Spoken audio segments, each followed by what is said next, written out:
All right, welcome everybody to Active Rain University. My name is Bob Stewart, and I'm really glad to be back here with you guys. It's been a while since we've had an Active Rain University class, and so as we sat down and kind of figured out our schedule and we're putting this thing together, we thought that we'd kind of go back to, in many ways, kind of the crux of why a lot of you folks are here, and that's SEO. And we're going to talk about today how to rank in the search engines, how to get our blog posts to rank in the search engines. I'm your host. My name is Bob Stewart. I've been around here at Active Rain since we launched this fun little site back in 2006. I'd taken a little hiatus, and then with the recent purchase of Active Rain by Ben Kinney from the Zillow group, Ben called me up and brought me out of retirement. I wish I was actually in retirement, but he made me an offer I couldn't refuse, and so I'm back here. You guys can connect with me on Facebook. I'm facebook.com/ActiveBob. You can talk to me on Twitter. You could always find me at Active Rain. And as I was mentioning earlier, I have a new profile on Active Rain. It's activerain.com/ActiveBob. So if you guys want to go over there and give a follow, pretty soon we'll be getting all of you guys followed to my blog. But for now, those are some of the places that you can find me. Let's talk for a second about why you want to spend the next 60 minutes with me. And so what I'm going to try to do, Kathy, I'll get you that URL in a little while here, but it's activerain.com/ActiveBob. So for the next 60 minutes, or I don't know, maybe 45, 50 minutes, and we'll give you guys some time for questions, we're going to talk about how to get your blog content to rank in the search engines. And I'm going to do it from the perspective of a real estate agent. And I realize there may be some folks on here that aren't real estate agents. These same concepts are going to apply. You're just going to have to put your thinking cap on and maybe think a little bit extra about the concepts. If you're an agent, you're going to be able to see some examples of this stuff in action, and it'll be a little bit more applicable to your business. But we're going to talk about how to get your content to rank. We're going to talk about some of the just foundational things that you can set up once and will kind of carry throughout your Active Rain profile. And then we'll talk about some of the things on a blog post by blog post basis. What do we want to do? What are the things we want to be writing about? And then as we go in and write our blog post, how do we want that thing to lay out so that we have the best chance of ranking? And of course, ranking in the search engines, right? Every time we write a blog post, we're kind of serving two masters. One is the search engine, right? And getting this thing to be able to rank. The second master, and really the more important one, is the consumer who might find this piece of content. So they go to the search engine, they do their query, and they land on our piece of content. We got to make sure when they land there that not only did we attract them because we did the right SEO things, but when they get there, we got to make sure that consumer is educated, based on the query that they did. And so we're always kind of serving this idea that we can get stuff to rank, but once it ranks, it also has to be valuable for the consumer. So we're going to talk all about this, and hopefully by the end, you're going to have a little bit better understanding of how you can go about getting your content to rank. And so when we talk about SEO and getting content to rank and search engines, I'm going to use Google as kind of a synonym for any of the different search engines that are out there. It's the biggest one, sending the most traffic around the internet. And so I'll say Google, but that's synonymous for search engine, or these same things are going to apply to Bing or Yahoo or any of the other search engines that might be out there. And at the end of the day, what we're trying to accomplish, and this is just a look at the back end of Katrina, and I never know if I'm excited to have the person I'm talking about on the call or concerned that maybe I'm going to say something that will not sit well with them. But Katrina and I are friends. And like I said, I called her yesterday to make sure she's okay with me kind of digging into the back end of her Active Rain profile and showing it off to you guys a little bit. But what you see here is her stats page. And I've got these ordered by the number of views. And as you look at your stats page on Active Rain, what a view means is just that page has been loaded in somebody's browser. And so you can actually rack up views on your own content. When you start to get, the first 100 to 200 views that you might see in there are generally going to be other members, right? You post a blog post, they kind of get in there and start, they see it, they look at it, they pull it up maybe to read it. Once you get past that about 200 mark, the rest of that stuff is generally going to be from search traffic. And Some of these posts, you can see a bunch of these were made in 2013. They're not getting just additional random views from somebody on Active Rain, right? Digging back into her blog. I mean, maybe every once in a while from somebody like me, but the majority of this traffic is coming because people are out searching for very specific things in Katrina Benton's market. And as you guys can tell, if you can look and see on this page, she's in Anchorage and she's written some stuff about Eagle River, some different condos in Anchorage, maybe some waterfront homes. This is the type of content that really has a good shot to rank in the search engines and then to get us what we're ultimately after, which is clients. I'm going to kind of show you the proof of this on Katrina's blog when we actually dig in live on her blog in a little bit here and kind of take a look at some of the activity that's happening. So I've used this pyramid for quite some time in terms of kind of a 40,000 foot view of search engine optimization. And I'll be the first to admit I'm not an SEO expert. I would never have somebody pay me to SEO optimize their site or something like that. This guy here, Rand Fishkin, who's the one that created this pyramid, he is an SEO expert. He's the creator of Moz. It used to be SEO Moz, but basically what we start with and the foundation of good SEO is going to be content quality and then accessibility. And accessibility, some of the things we're going to talk about today will make your post more accessible, but quality content, this has become an even bigger base of the pyramid. We're going to talk about some stuff in a little bit in terms of what makes quality content, like how many words do I have to have? Is more words better?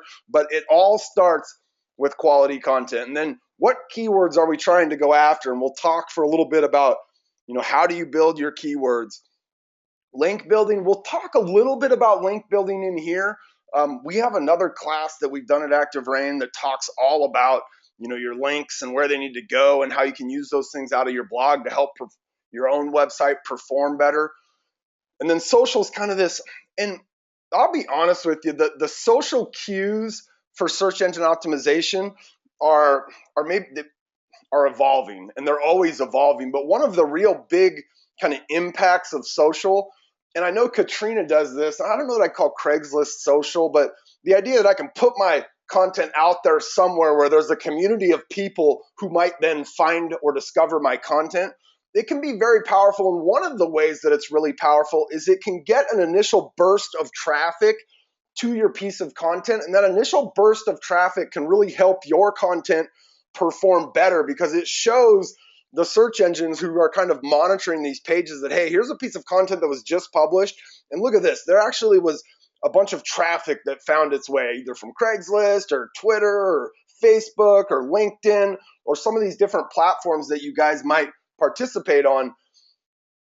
The impact of putting your content there and having that kind of initial wave of traffic can really be helpful to the long-term SEO of your post, because when Google looks at that thing in its infancy, right, in its first couple of days or its first week of being alive, if they see people coming to that post and spending some amount of time there, that's a good indicator that maybe they've got something here in their index that's of value. And it's only going to be of value because it's based on the right keywords and it's a quality piece of content, right? Some of those lower rungs on the ladder. But social can really help drive that initial surge of traffic that can really help a blog post take hold. So as we look at Katrina's blog, one of the concepts that she understands very well and that I'll talk about today is this idea of the long tail. And, since we started Active Rain, this long tail has maybe gotten even longer, and your ability to rank has become a little bit more challenging. And, in the early days of Active Rain, we could maybe rank for things that we can't necessarily rank for today. But look, the ranking for things like real estate or Arizona real estate or Chandler, which is a city in Arizona real estate, those things are really, they take a lot of hard work if you want your site to rank up in there. And Katrina's actually been able, through her blog, to get her own website to rank on some of these more shorter phrases. But that long tail is really the content that's very specific based on one of two things, either the geography or the subject matter that you're writing about, and we'll dig into this, and we'll get you to understand what the long tail means exactly. But essentially, in this particular example, cheap short sale homes for sale in Chandler, Arizona, that's a long tail phrase. And what these little, what the axes represent on the bottom, as it gets longer, right, as the phrase gets longer and more specific, and it's a more granular search that somebody would be undertaking, we actually get less search volume. We see that on the left, right? So you're not going to get as many searches for cheap short sale homes for sale in Chandler, Arizona as you would get for Chandler, Arizona real estate. But what you'll find is the people that are searching for these much more specific things, and we're going to see a great example of this on Katrina's blog from a contact that she received from a consumer yesterday. But the closer they are, the more granular their search, the more specific, the higher the potential that these people are going to be converting, right? That they're going to be ready to do something. Somebody searching Chandler, Arizona real estate, NAR would tell us on average they're about 6 months away from buying a house. Okay, somebody that's typing cheap short sale homes for sale in Chandler, Arizona, that might be somebody that's a little bit closer to actually doing something. And we're going to see that as we look at Katrina's blog. So let's talk about some of the kind of foundational things that we want to make sure that we have just set up. And this is something we can set up once, and this stuff kind of carries across our entire blog. So I don't know how many of you are familiar with schema.org, but what schema.org is it's some markup language that a website can put on its site in order to tell the search engines, and Google being, again, the primary one, in order to tell the search engines, what is it that I'm seeing on this page? And so, for instance, your profile page on Active Rain has a number of fields in it where we've got schema.org markup associated with those fields. And the further you kind of get away from what the intended use of the field was, the worse position we're going to put ourselves in. And so let me take a look at, and I think he's on here, so let's take a look at Bob for a second. So Bob, I think I saw your name on here earlier. I appreciate you joining us, and thanks for letting me show off your profile today. As I come in here, and let's say I want to edit Bob's profile. So I'm gonna edit his profile just like he would be able to do. And I'm gonna get in here, and as I look at each of these sections, it's really important that you guys do what we're asking you to do in the sections. And so just like first and last name, there's a lot of folks on Active Rain that want to shove a bunch of stuff into these fields, right? You realize that as you comment on other people's posts or on your blog, right, as I add things, they start to show up in different places. And so I can do things like put my phone number in or put my website address in. What I would suggest to you is when we tell you that a field is for a specific reason, use it for that specific reason. So for your first name, last name, just use first name, last name. Okay? And what we do then is we let Google know, hey, this is this person, right? And so there was this concept of Google authorship, which went away, and I'll be honest, I was wrong on that one. I thought Google was really going to tie a lot to that, but they've basically moved to this schema.org markup that says, hey, who is this person creating the content? And we're essentially telling them the author of this content is Bob Haywood, okay? And if you're doing the right things on your own website, you should be able to tell Google, hey, the author of this content is this guy, and they have an idea of who you are as an author. Right, and we'll talk about in a little bit. I talk about just this idea that Google, they understand the totality of you as an author. And so your ability to rank is in some ways based on the totality of your work. And so these schema.org markup areas of the site ensure that we're sending Google the right information about who you are as the author. So for your professional tagline, this is where you want to put that other stuff. Okay, this is just in the old school Active Rain, you had to get all that stuff into your first and last name. That's no longer the case. These days, you can now just have your first and last name. And I would encourage every single person on here right now, make sure you go and just have your first name and your last name in those fields. If you're like Bill and Liz Spear, who it's fine to have in your first name Bill and Liz, right? And your last name Spear, and then your professional tagline becomes that area then that you can kind of do the other stuff. Right? And so as you go through each of these different fields, again, just make sure that, what we're asking for is what you're putting in there. And in some cases, like primary market, you can't do anything other than what we're asking for. But just go through and kind of make sure each one of these is set up. Here's another great one, the find me at. And Bob probably take an opportunity to get in here and update his a little bit. He's got his Facebook profile set up in here. But go ahead and bring in your LinkedIn, bring in your Pinterest. This stuff is all, again, being fed to Google and saying, hey, here's a profile for this gentleman, Bob Haywood. Here's some other profiles and connections for this guy. And we're just helping to give Google just a real clear, broad picture of who you are as an author, right? And then they start to get into, as you post a piece of content, they know who you are as the author. They know some of the other places they could expect to see you sharing this content. They know who some of your connections are, and they start to build a profile of you as an author.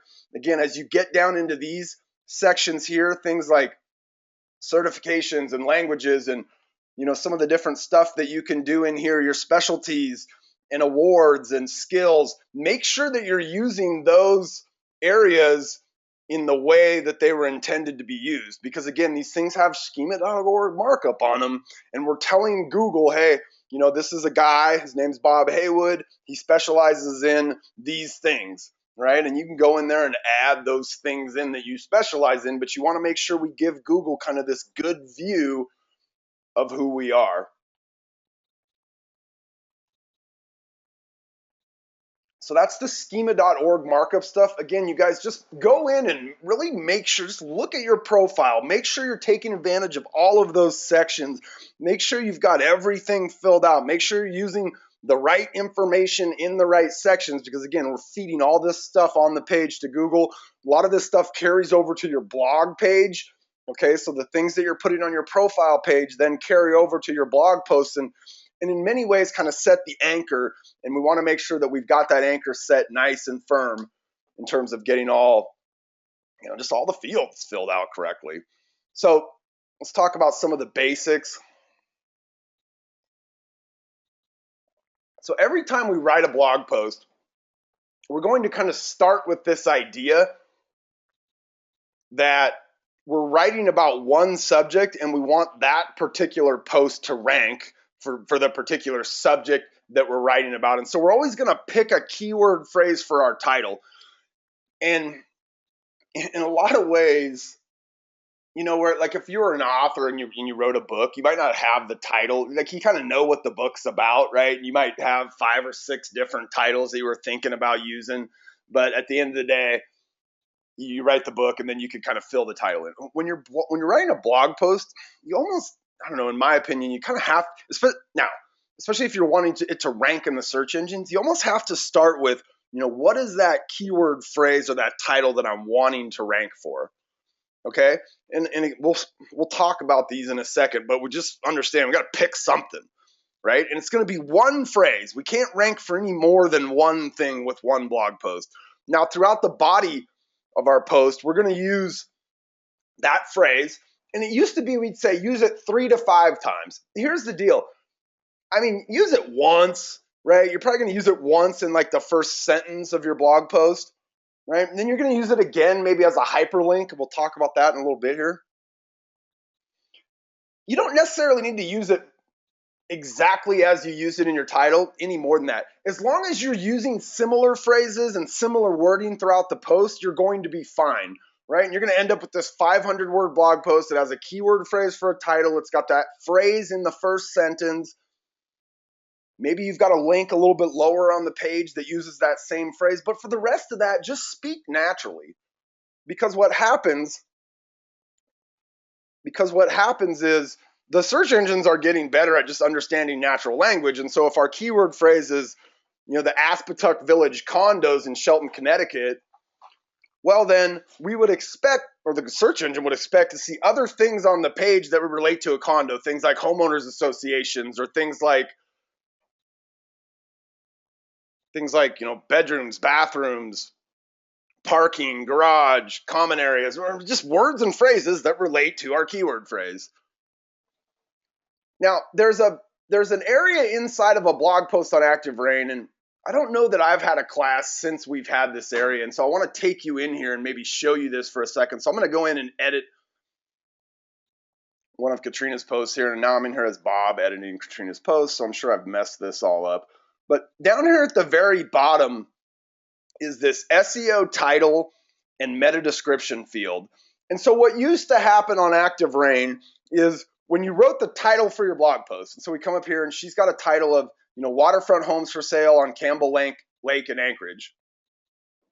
Right? That's her title. That used to be just defaulted no matter what. That became what Google saw as the title of your post.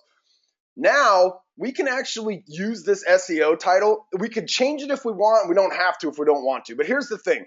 Whatever's in this field, and this is going to pull automatically from your title field, this is going to be what the search engine sees as the title of that blog post. So we don't necessarily in our title of our post have to use that keyword phrase exactly how we'd want it to rank. We can do that in this SEO title phrase. If we wanted to put something a little bit more like inviting for when we were going to share it, maybe she wanted to, instead of say waterfront homes for sale on Campbell Lake, because that's a very keyword phrase, right? That's something that is kind of written with the designs of getting it to rank. Maybe she could make her regular title, beautiful waterfront homes, below the average price, or something that was a little bit more enticing to get somebody to click when she shared it, like on Facebook or Twitter or on her Craigslist post or whatever it was.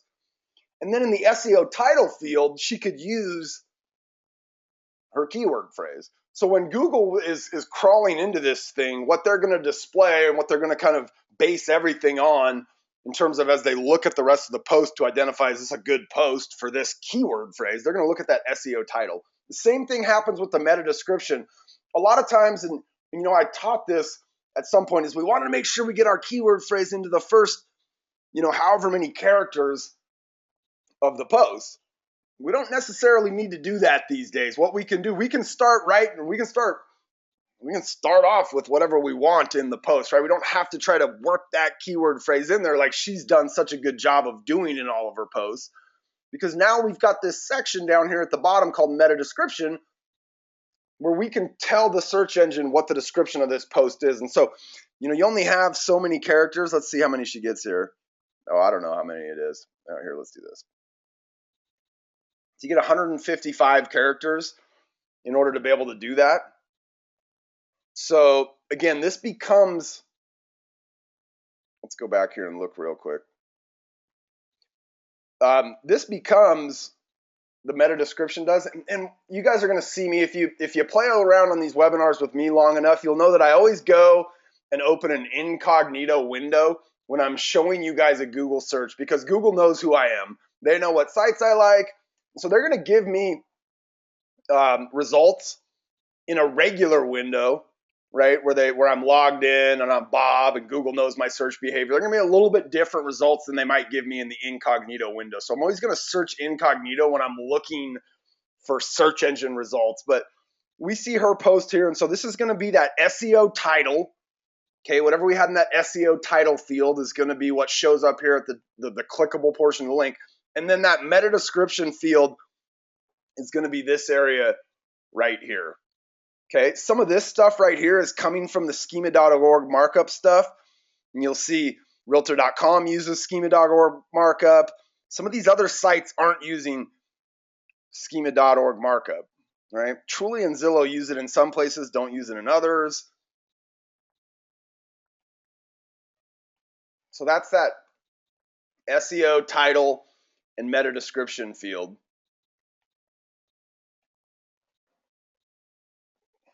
All right, here's some more basics. We're gonna take advantage of the images that we uploaded. Really, anything that you put onto a page. So I've got a blog post, right? I'm starting to kind of build out the content on that page. Anything that I add to that page has the ability to both, enhance and detract from our SEO. And so one of the things that I would really suggest you do, so when you add a photo to Active Rain, you have the ability to add like an image description, and that's a part of the process. I'll show you that in a little bit here. But one of the things I would actually encourage you to do is name the images. So on your computer, before you even upload those to Active Rain, make your images have names that relate to the content that you're writing about. So in her case, if it was, waterfront homes on Campbell Lake in Anchorage, she'd want to have the picture images, like as before she even loads them into Active Rain, she'd want to name them things like waterfront home on Campbell Lake waterfront homes in Anchorage, Anchorage waterfront homes on Campbell Lake, right? Some different variations of that same phrase. So if she had 3 or 4, let's say she had 4 different images in there, she'd want to find 4 different ways to name those images so that they kind of related to her keyword phrase, right? Google's going to look at the actual name of the image, right? And if you think about this, it makes sense because they're thinking, I live in Arizona. I just moved to Arizona, and my son just came in the room and told me we're having a dust storm. So I'm about to sit through my first haboob, I think they're called. So if I go out here, just knows because dust just attacked our house. Um, sorry, where was I? But Google's always trying to kind of get rid of the spam, right? They're trying to get rid of these people that would attempt to manipulate the search engines. Now, it's just another thing, right? Naming your images is something that most people, because like when I store them on my computer, I'm going to name them based on what the image is a picture of so that I can go back and find it later. So it would make sense as I bring my images into my blog post, they would be named things that allow me to easily recall what the image is of on my own computer, right? Google's getting so smart at figuring out all these little intricacies of how people create content and how a real person creates content versus a bot or a spammer or something like that. So you're going to want to use, 2 to 3 images in the body of your post. If you think about when you read news online. I don't know where you guys read news. I read ESPN. Is that news? CNN, Huffington Post. So many different places where you can get your news. But think about an article, right? Do you ever see articles that just have 25 pictures in them? If you do, they're generally handled in like some kind of a slide viewer, or maybe the pictures will be at the end of the post, right? So the written content might have 2, 1 or 2, maybe 3 images kind of wrapped inside of the content. But then as you get, if you had 25 images, you're going to tend to see those like in a viewer, right? Some kind of a slide viewer, or you're going to tend to see them at the bottom of the post. So don't use too much visual stimulation in your post because, again, you're always kind of trying to make your content readable, right? And because the search engine is going to serve it up, but they know what it looks like. They know how it lays out. They can absolutely read the code on a page to understand, like, is this formatting good? Right? And so the more you can do to make sure that your formatting looks proper, the better chance you're going to have of getting a search engine to serve your result up. We always want to have an outbound link to a similar keyword phrase, and I'll talk in a little bit about using anchor text, which is the words that your links are created out of, to match your keyword phrase. But you want to have outbound links to all kinds of similar keyword phrases, and the best things you could be linking back to are other pieces of content that you've written. So if Katrina's writing about waterfront homes on Campbell Lake, right, she might also take a chance to link off to a post she's written about waterfront homes on 3 other lakes in the area, right? So is that a similar link? If she had a link inside of her post about waterfront homes on Campbell Lake and it linked out to another post she'd written about waterfront homes on Kodiak Lake, that would make sense, right? Google would expect to see something like that in a piece of content. So take advantage inside of your blog post. I mean, this is absolutely essential. And I'll show you a really great example of this on Katrina's blog here in a minute, but take the opportunity to link out to other pieces of content that you've written. That helps the search engine kind of revisit that other piece of content, realize that it was, it was valuable, it was worth being linked to again. And it also enhances that post that you're writing because you're essentially telling the search engine, not only have this good piece of content here, I've got some other pieces of content that I'm going to link to that are related to this good piece of content. When we start to look at her posts, this stuff will all sort of come together for you guys. All right, let's go back to picking a keyword phrase for our title for a second. Our keyword phrase is going to be that thing people search for. And as I look at the 2,000 posts a day that are written on Active Rain or however many it is, one of the things that just I mean, it almost hurts me to my core, is to see a really great piece of content with a horrible subject or a horrible title. What that person doesn't realize is if you want to make your content discoverable in the search engines, you got to try to match it up to what people might be searching for. Right? We talked about we're only going to target one keyword phrase per blog post. And then this is an important concept to understand, I think. Your keyword phrase is going to include some component of geography and some component of subject matter. This doesn't become as important anymore. I still like you to do it because I think it really sets a good foundation for your post, right? You in the beginning, you use your keyword phrase. And we don't have to do that anymore because we've got that meta description, but it sets somebody who's landing on your post up to understand, I'm about to get this information. And then I always use it at the end because it's an easy place to get it in there again without making it feel forced. But it also just kind of wraps your post up, right? I had a really good English teacher in like 7th grade, right? You write a 5-paragraph essay. First paragraph, you tell me what you're going to tell me about. Spend the next couple paragraphs telling me about it. And then the last paragraph, you tell me what you just told me about. Same concept here. I might have moved that slide into the wrong place. So back to this, right? Includes geography and subject matter. The more precise, so as you're thinking about your keyword phrase you're going to use for the title of your blog post, the more precise your geography, the less precise your subject matter need be. Right? The more precise your subject matter, the less precise your geography need be. But in some cases, you may decide to get precise with both of those things. Here's an example of more precise geographies, right? And if we look inside of these keyword phrases, the subject matter, like in the first one is condos for sale, the second one is homes for sale, the third one is homes for sale. That's the subject matter, right? That's a very general subject matter in real estate. The specific geography becomes, in this case, like the name of a condo building in Seattle, the Bravern. Right? Homes for sale in Carriagewood, Renton. That's the subdivision that I grew up in as a little kid. Homes for sale near JBLM. And so the geography here becomes near JBLM, which if you don't know what that is, it doesn't matter. You don't know, you'll never be looking for it. But if you do know what it is, there's a good chance you will be. It's Joint Base Lewis McChord, and somebody being relocated to Joint Base Lewis McChord in Lakewood, or I guess the base isn't actually in Lakewood, but Lakewood's a neighboring town. They might be looking for homes for sale near Joint Base Lewis McChord in Lakewood. I use that example. I had a guy who joined us for a rain camp a couple of years ago. And we had 2 different rain camps in Seattle. At the second rain camp, he came up to me and he said, "Hey, man, I got to thank you so much. Some of the stuff that you taught in this first rain camp really impacted my business." And I said, "John, tell me all about it, buddy. What happened?" And he said, I took this idea of writing, kind of expanding my geography, right? Or being more specific with it. And then just really blanketing everything around Joint Base Lewis McChord, where I'm writing condos for sale near Joint Base Lewis McChord in Lakewood, condos for sale near Joint Base Lewis McChord in Steilacoom, condos for sale in Joint Base Lewis McChord or near Joint Base Lewis McChord in Lacey. All these different cities kind of around the base, and he really just blanketed. He took I'll call it the Katrina Benton approach, was essentially he said, look, if one of these posts is all right and doing pretty decent and ranking and getting a little bit of traffic, then 10 of these posts is going to do all of that times 10.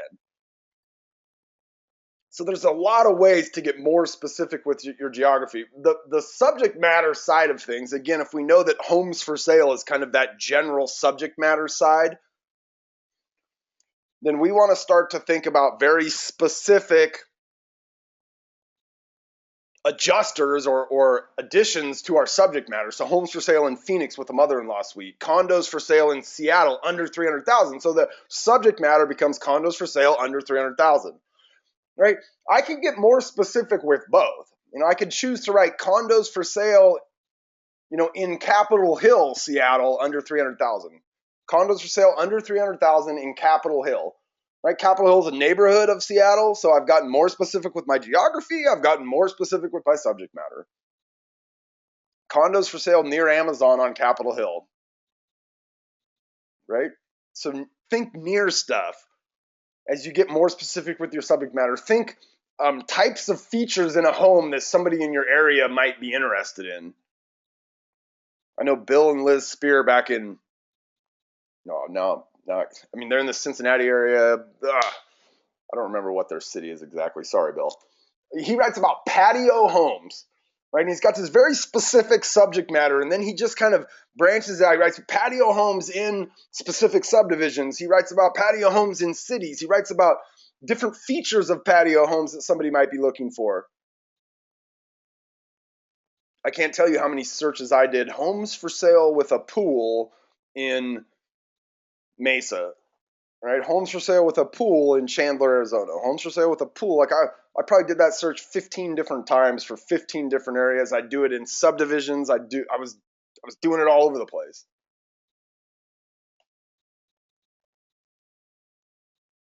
We're going to look at some of her posts.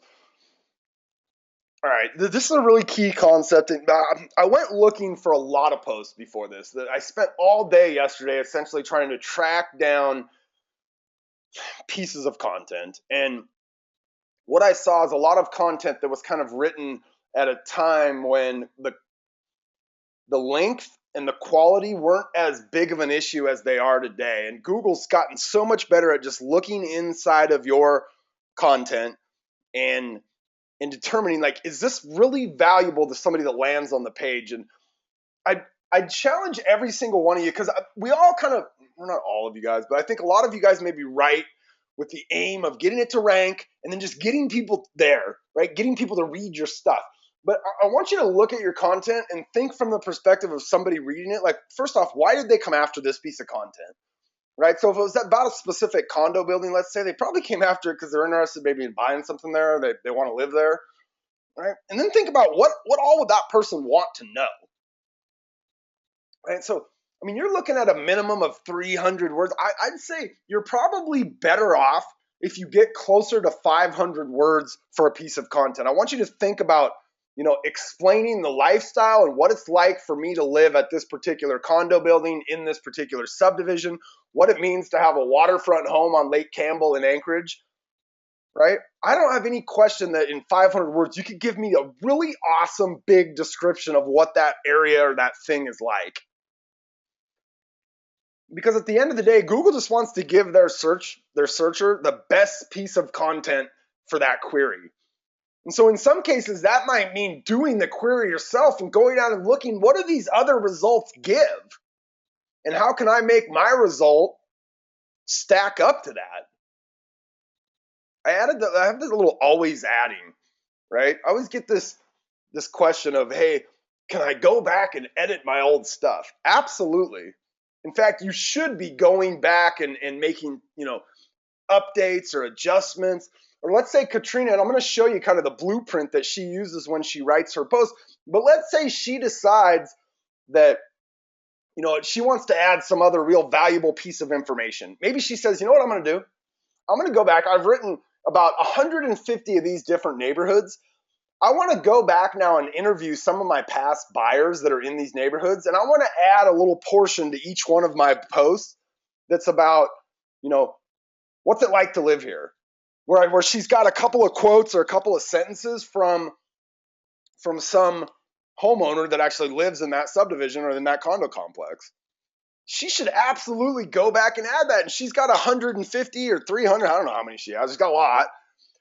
But she could systematically go through and just add a real quality piece of content to an existing post, which would enhance it. Google comes back and finds these things eventually, especially as we link to them from newer posts that we've written. Right? And they're going to see, oh, look at this. Wow, there's this new piece in here. Look at this. It's quotes from somebody that actually lives in the community talking about how great it is to live in this community.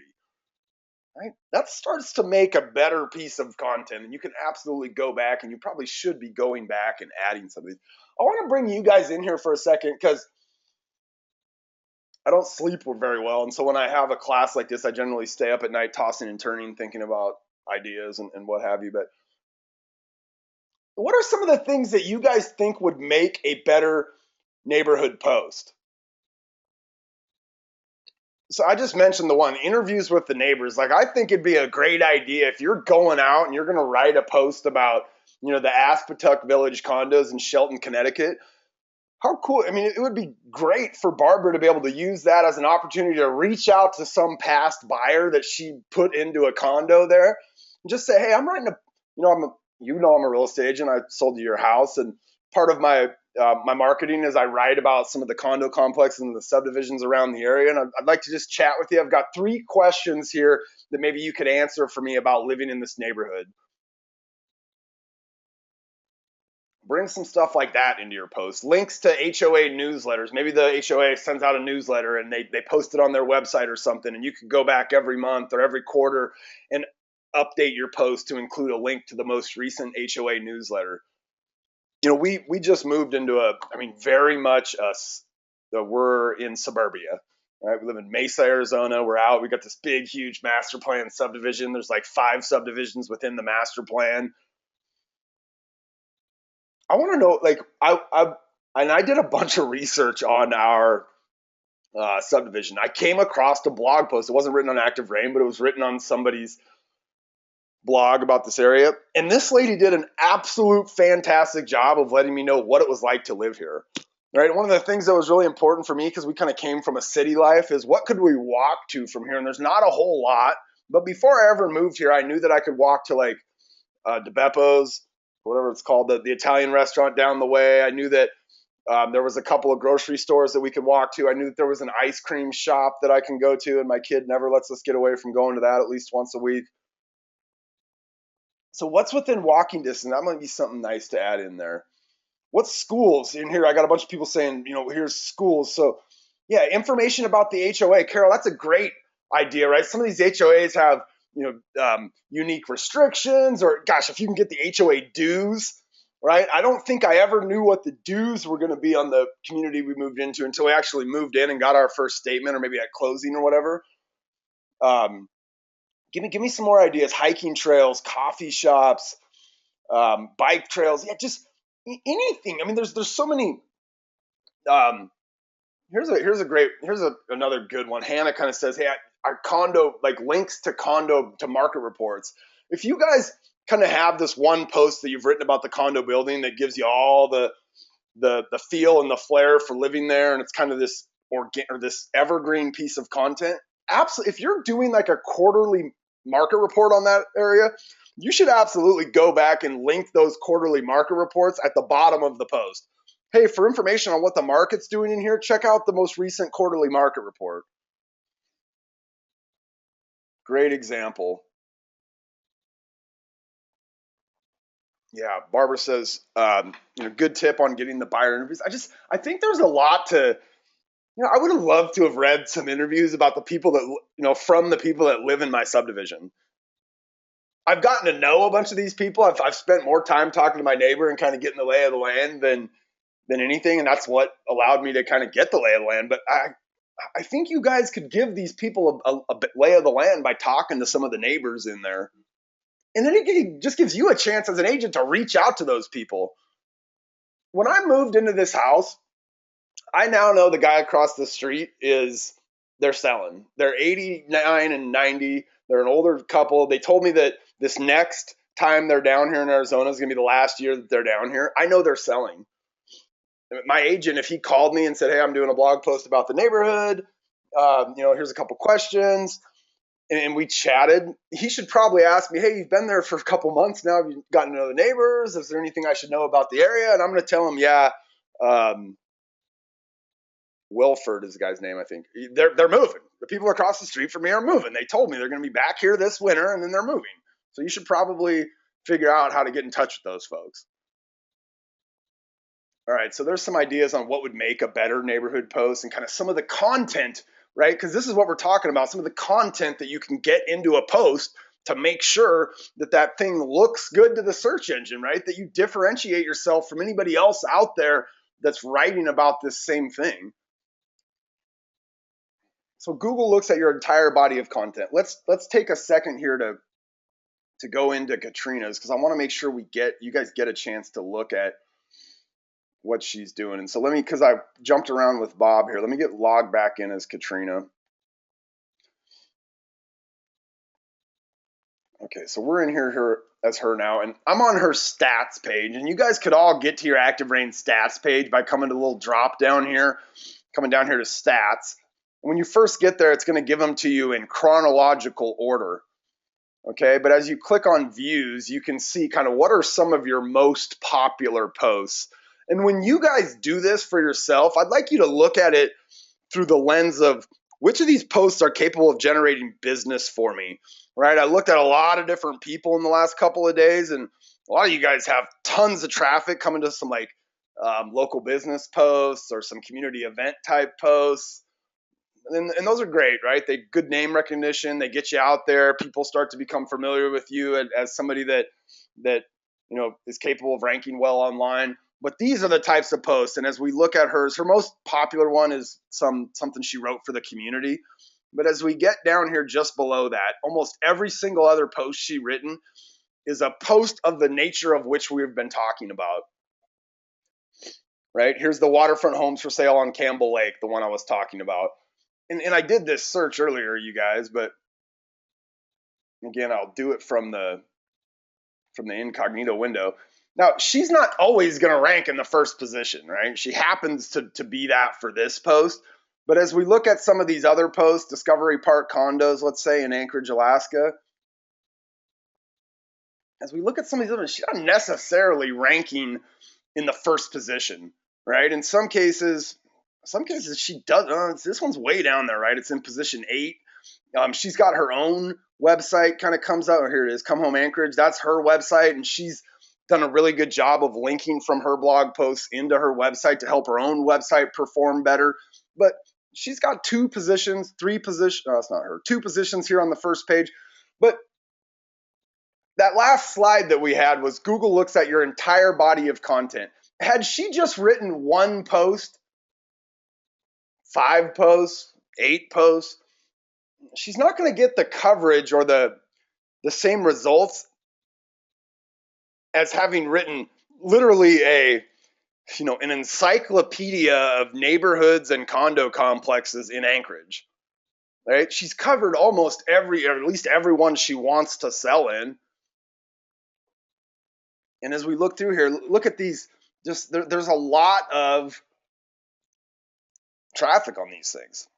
Right? Any one of these wouldn't have changed her business. The cumulative of these, from the perspective of they each get a little bit of traffic, and Google now looks at this person, Katrina Benton, and sees a really good library of content.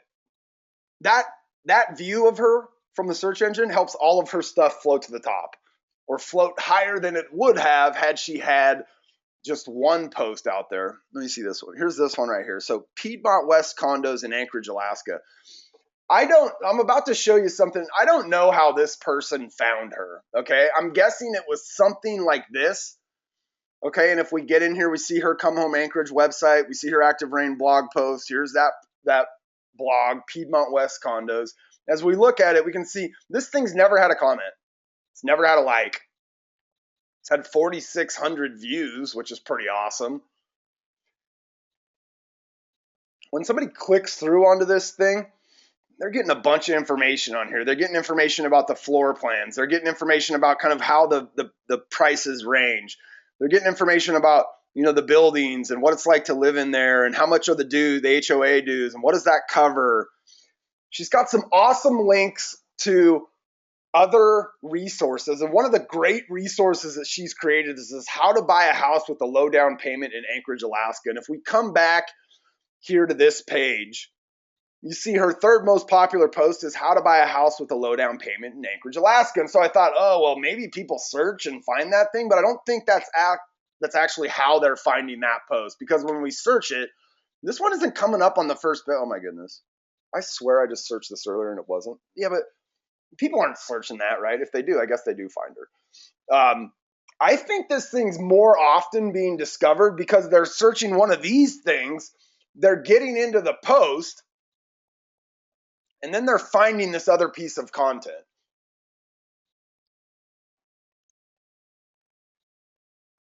This layout that she uses here, for anybody that's on this call I wanted to show you this. This came in yesterday, and I asked her if I could show this.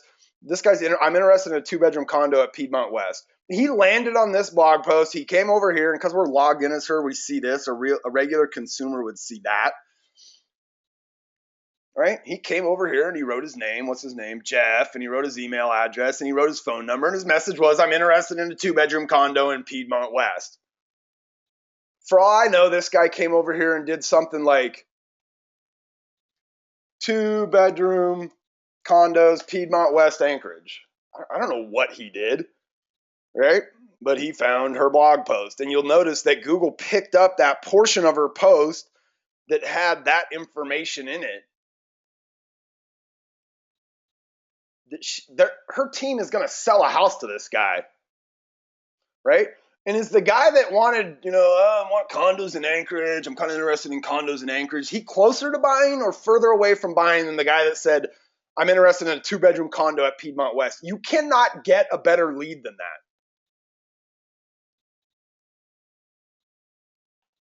A couple of the other posts on here that I noticed that kind of that raise a flag for me, a good flag, right? This HUD 184 Alaska Native American Indian Home Loan Guarantee Program. Do you guys have programs in your area that are specific to your area that people might be kind of hearing about here and there and going investigating?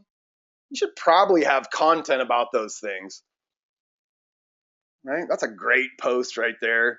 I'm sure that she's gotten business because of this post, right? It wouldn't surprise me if in some of these other posts she links off to this post, right? And maybe some of the areas that she knows where there's high concentrations of this type of a loan occurring. But as we go through here, and we can literally go page after page on her blog, College Square condos, homes for sale in the Turnagain View neighborhood, the Whisperwood condominiums. It's just, it's a lot of really good content about a lot of areas in her market that if people are searching for them, they're led back to her.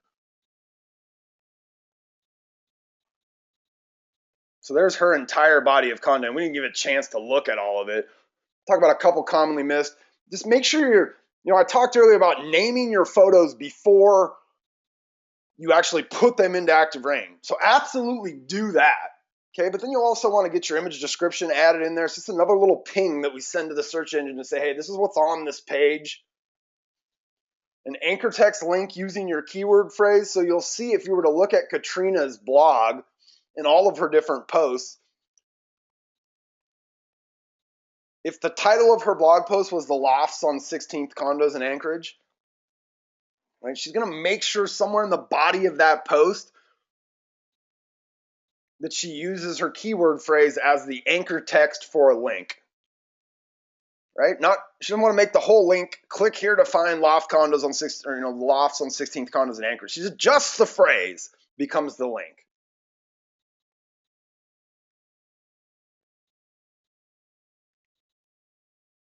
Another link to a high authority site on the subject of geography. So when you're writing your blog post, there's always going to be somebody else out there that's got additional great information about what you're writing about. Right? Like, let's say she's doing waterfront homes on Lake Campbell in Anchorage.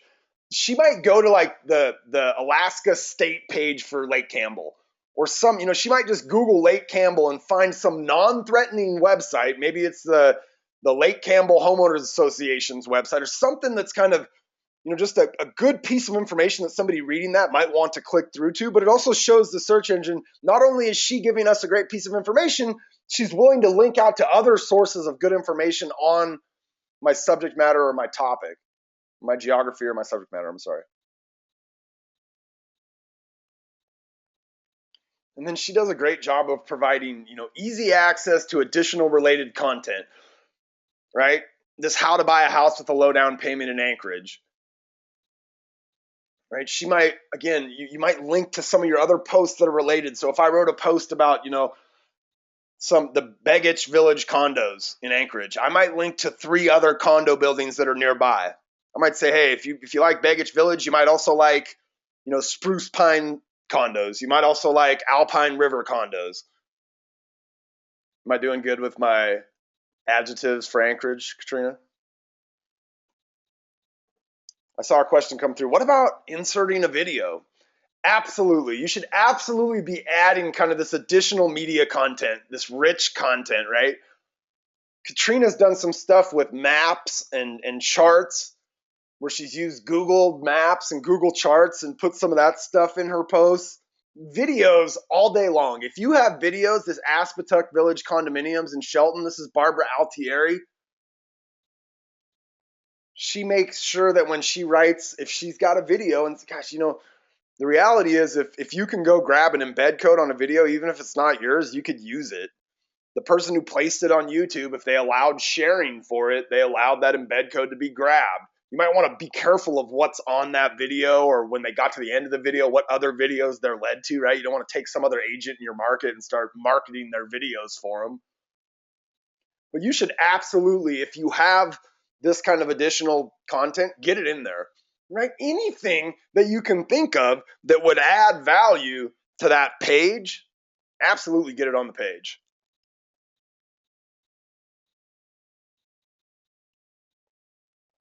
All right, we're almost done here. So what else? I would say a lot of you guys on this call, as I look at some of the names that are in here, and there's definitely some new folks. If you have old content, go back and take another look at it. Okay, you can absolutely make edits to that stuff. Just enhance it, right? Add something in. If you've done 15 of these types of posts of subdivisions and condo complexes, maybe you picked up something today in terms of just quality content that you could get in there. Go back through and one at a time take these things and start upgrading the value of them. Always make sure you're linking back to yourself. So when you write a new post, what I want you guys to do is every time you write a new post, think about 2 or 3 posts that you might have back in your archives that would make sense in that new post, right? When Katrina writes about her next condo complex, she might think about 3 similar condo complexes and get those in there. She's always going to link back to her one about how to buy a house with a low down payment because she can see that thing gets a lot of traffic and she's probably gotten inquiries because of that post, right? But think about, what do I have in my archives that as I write new things, can I link back to? Here's a little checklist, right? Pick a keyword phrase, get my keyword phrase kind of in the beginning of my post, use it a couple of times, use other similar words and phrases. If I've got video or other media that I can get into here, absolutely get it in there, including an image description, but also name your images before you place them on the site. Make sure you have a clean layout. I'll give you guys a resource that you can use to make that happen. Anchor text for your keyword phrase, right? Create a link that uses your keyword phrase. And then remember the top of that pyramid. Get out there and share this thing, because what happens, again, share it on Craigslist. Share it anywhere where there's community. Facebook, Twitter, LinkedIn, Google+, right? Any way that you can get a little bit of traffic from here and a little bit from there and just get that post some initial traction when you first publish it, that's going to bode well for your ability for that thing to rank, right? It's also going to be a function of how much content in totality do I have? Am I doing a good job with my schema.org markup stuff? Right? All these things kind of come together and enhance our ability to rank. All right, let's go. It's been a while since I've done this. Normally I leave us a little bit more time. So here's the deal. We're at the top of the hour. If you have to leave, I totally understand. We've got this thing recorded. We're going to send out the recording to everybody that was able to join us and those folks that weren't as well. Let's go in here now and look and see if we've got any questions.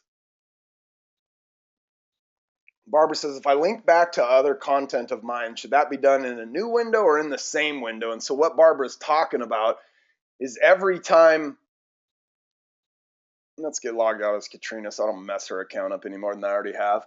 Not that I have, Katrina. So when we go in here and write a blog post and we're going to do a link, we have the chance to open this in a new window or in the same window. Here's always been my rule of thumb. If you want them on the page you're linking to, open it in the same window. So if you're linking over to your own website to where your home search is at, and that's kind of your lead capture component, open it in the same window. If you're linking to a page and you would rather that if they click that, that they still know, still can get back to the content they were reading, open that in a new window. So Barbara, I guess the answer becomes it depends, right? If I was on the Piedmont, or if I was on, waterfront homes for sale in Campbell Lake, and they were going to go off to how to buy a house with a low down payment, I might just want to leave them on how to buy a house with a low down payment. In that case, I'd open it in the same window.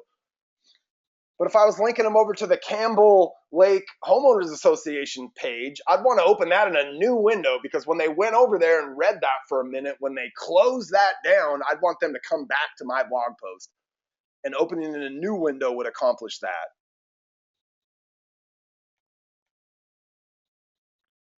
Yeah, I'll show that SEO checklist here again. I want to show you guys something.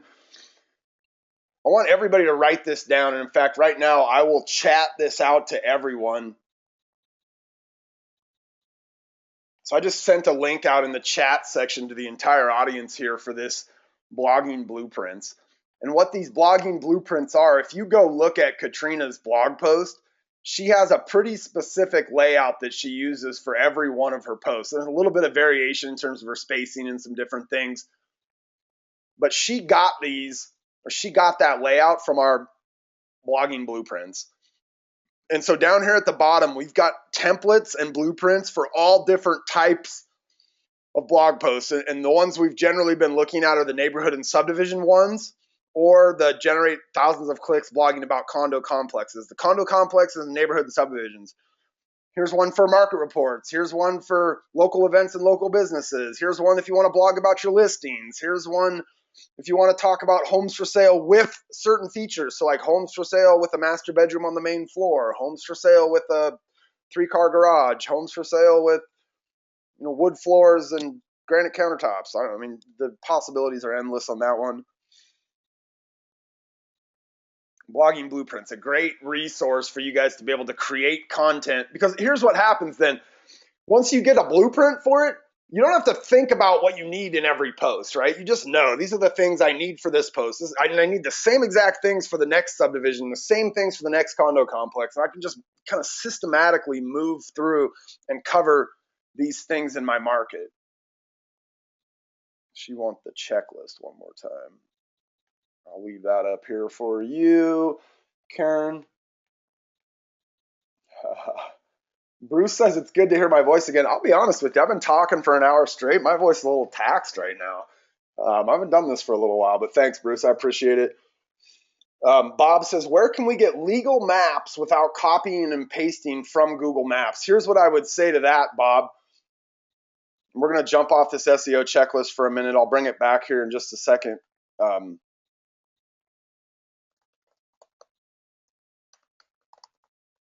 I'd go to Active Rain and I'd search for creating custom Google Maps. I thought there was, let's do this. Custom Craig. Here he is, Craig's Classroom. Craig Daniels has a tutorial here on creating Google Maps where you're actually embedding the map into the post as opposed to taking a screenshot of it. When you take a screenshot of a map, Bob, you do get into kind of some potential Google issues. You got to have like the copyright stuff here, but he talks in here about how to create custom Google Maps. This is a great post for creating maps to add as kind of an addition, right? He's able to draw lines around these things, and this is a video tutorial here on how he created that Google custom map. So I would say, I mean, don't steal them from Len Harley. I'll tell you that much, Bob Haywood. That would be one way. Okay.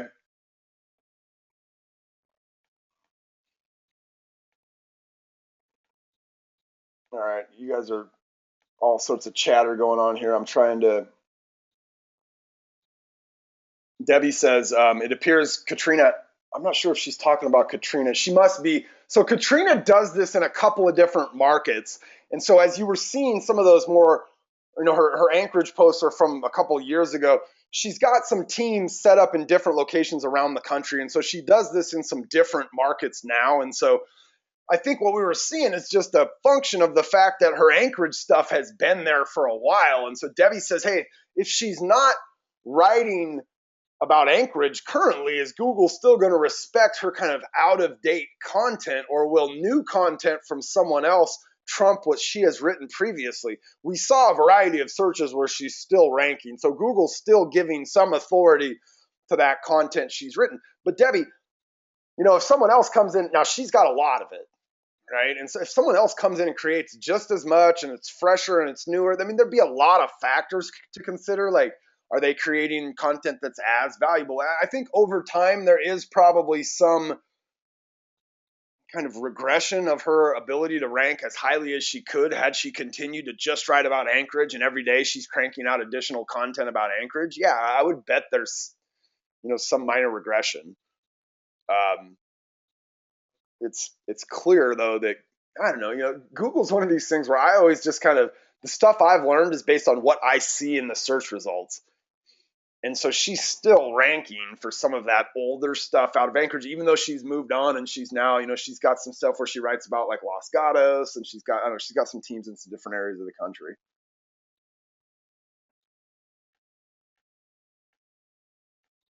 All right. So we're past the top of the hour. I've got David sitting on the other end. We got some meetings that we're going to jump into about some development stuff on Active Rain. I appreciate you guys joining me. We'll have another class up here pretty soon for you guys. This one was just for me to get my wings stretched out and get back in the mode of talking to you guys about some fun stuff that can hopefully help your business a little bit.